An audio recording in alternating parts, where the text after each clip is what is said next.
All right, let's get right into it. Today, we're going to talk about something we can all relate to: food. Specifically, the incredible story of what goes on a child's plate and, wow, how much it has changed over the years. So, why the big change? It's a fantastic question, right? And the answer?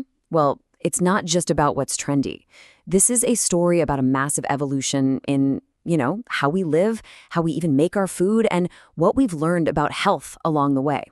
And that's exactly what we're going to unpack here. See, the story of what kids eat is, at its heart, the story of how they develop. It's all connected.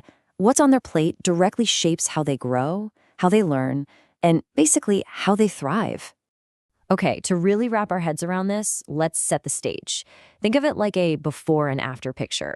We're looking at a tale of two very, very different plates. Just look at that contrast. I mean, it's night and day, isn't it? In the past, food was simple. It was local. It was, well, basic. It was defined by what you could get. Now, the sky's the limit. It's processed, it's global, and boy, is it complex. So let's rewind the clock. Let's start with the then. What were kids actually eating before this whole modern food revolution kicked off? Back in the day, it was all about what was close by and what you could afford. Super simple. School lunches were pretty straightforward. Some grains, maybe some dairy, and whatever veggies were in season. Now, these meals definitely did a job. They kept kids from being hungry. But they weren't always the whole nutritional package. Sometimes key vitamins were missing. And you gotta remember, for a whole lot of kids, that school lunch, that was the main event, the biggest meal they'd get all day. And then everything changed. The big one. The industrial food revolution came along, and it didn't just tweak the child's plate. It completely remade it from the ground up. This timeline really shows you how fast this all went down. Before the 50s, local and simple. But then, bam, mid-century hits and industrialization introduces processed foods. By the time we get to the 70s and beyond, things we think of as normal cafeteria food today, pizza, burgers, all those prepackaged snacks, they're suddenly everywhere. So what are we really talking about when we say processed foods? It's simple, really. It's food that's been altered from how it's found in nature. Often loaded up with extra sugar, salts, and unhealthy fats. And here's the thing. They taste good, kids love them, and they're super convenient. But that convenience, it definitely came with a nutritional price tag. And all of this leads us to this really strange puzzle we're in today. It's a real paradox, right? We have more knowledge, more science about nutrition than ever in history, but we're also dealing with more complicated problems than ever before. Yeah, this quote just nails it. We know what we're supposed to be doing, right? We have all this awareness about eating fruits, veggies, lean proteins, and yet you walk into any store, any school, and processed foods and sugary drinks are just everywhere. It's a real disconnect. And when you look at it globally, the paradox gets even starker. You've got this two-sided problem. On one end, you still have the tragic issue of undernutrition, kids just not getting enough food or the right nutrients.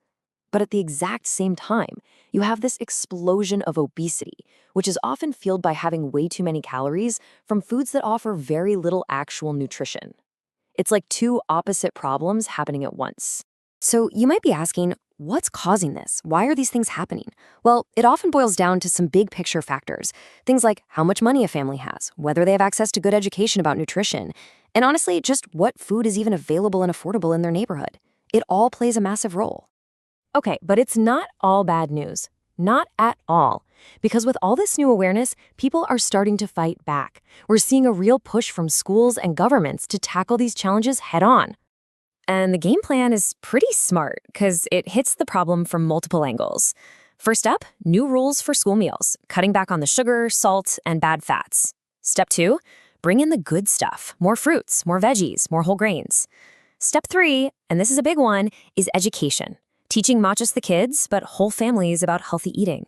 And finally, making sure every kid has a shot at a healthy meal with things like free or reduced price lunch programs. So this is where the story pivots and comes right back to us, to you. Because changing things for the better isn't just a job for the big guys, for the institutions. It really happens one meal at a time, at dinner tables just like yours. So what can you do? Well, the great news is this stuff isn't rocket science, but it is super powerful.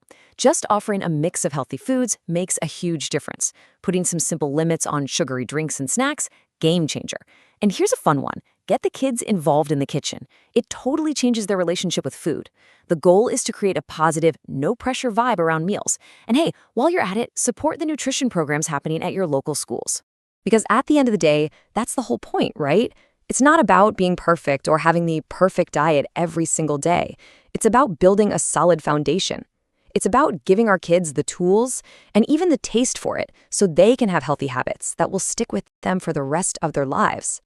So we've seen how much things have changed, and let's be real, the world of food is never going to stop evolving. It's always changing. And that leaves us with a really important question to chew on. As things keep shifting, how are we going to make sure the plate we serve the next generation is the one that truly sets them up for a healthy future, no matter what it looks like?